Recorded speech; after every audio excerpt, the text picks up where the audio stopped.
L'Union européenne a dévoilé ce lundi la liste de personnes sanctionnées suite à la crise sécuritaire qui prévaut dans la partie est de la République démocratique du Congo.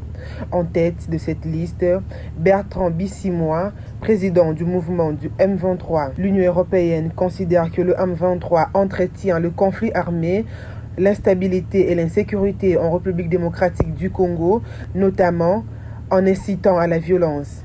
De plus, il est responsable de graves violations des droits de l'homme, y compris de meurtres, des attaques et de violences sexuelles contre les civils, ainsi que du recrutement d'enfants soldats.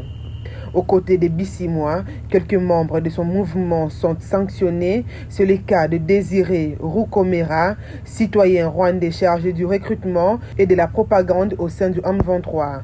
John Imaninzenze, citoyen congolais chargé de renseignement au sein du M23. Jean Bosco Nzabonipa, citoyen congolais chargé de financement au sein du M23. Joseph Moussanga Bahati Erasto, gouverneur du M23 pour le Nord Kivu, et Désiré Roukomera, responsable du recrutement et de la propagande au sein du M23. Du côté de l'armée rwandaise, dont plusieurs rapports ont attesté les soutiens apportés aux rebelles du M23, ont écopé des sanctions Ruzi Karusisi, commandant de forces spéciales rwandaises, remplacé récemment, Eugène Kubito, commandant de la 3e division RDF, Pascal Mouizi, commandant de la 2e division RDF. En outre, Francis Kamazi, CEO de Rwanda Mine.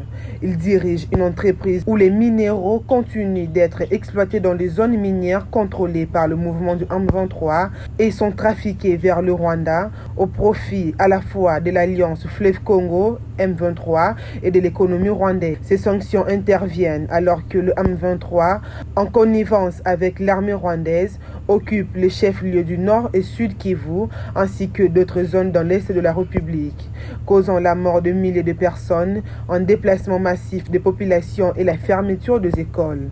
Suite à ces atrocités, le représentant du gouvernement de la RDC et une délégation du M23 vont se rencontrer ce mardi en Angola sous l'égide de la présidence rwandaise pour une sortie de crise.